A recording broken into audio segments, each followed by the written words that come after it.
the core stakeholders in the US payment industry need, in my mind, first to get past the regulatory issues rather sooner than later. They are kind of nickel-diming the interchange fees while disruptive forces are trying to mix up the market. Mobile and contactless, while they are nowhere today in terms of real impact on the transactional reality, they have a huge potential. And the new players have a chance to mix things up.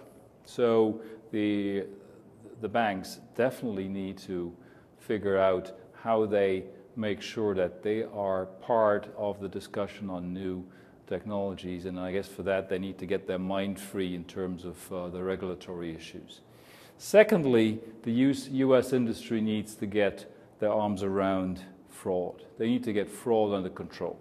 The spectacular hacks of the last couple of months, and Sony being the latest one, have the potential to make consumers very, very concerned and nervous to the point that they will fall back to more expensive ways of doing business, and that they lose faith in the payment systems altogether.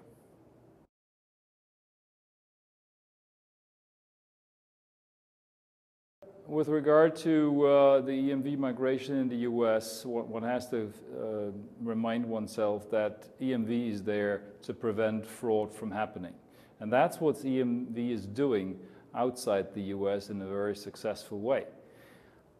What this means for the US is that at the end of the day, the fraudsters will migrate their activities to the US, as they have always done. They follow the path of least resistance, which in consequence means that the fraud numbers in the US will continue to go up.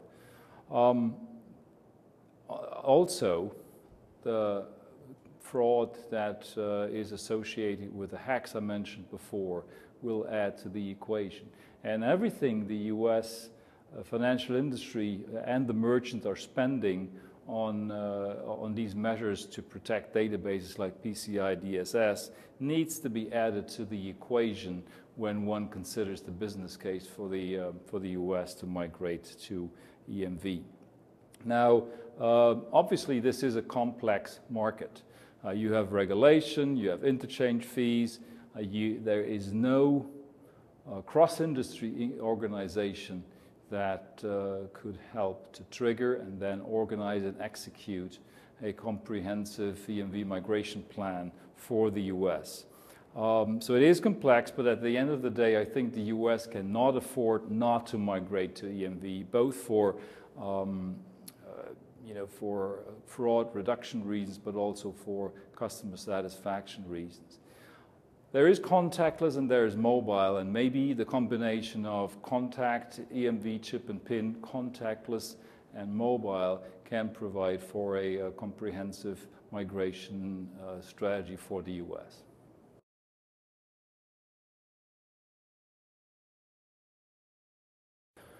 The biggest challenge for EMV globally, in my mind, is that the EMV deployment strategy, as we have seen in the past, has not covered the ATM channel nor the non-face-to-face channel properly. EMV is in a position to help to reduce fraud in these channels as well, but outside Europe, EMV compliant ATM penetration is very low, and the use of EMV two-factor authentication to protect the card not present channel is only in its infancy.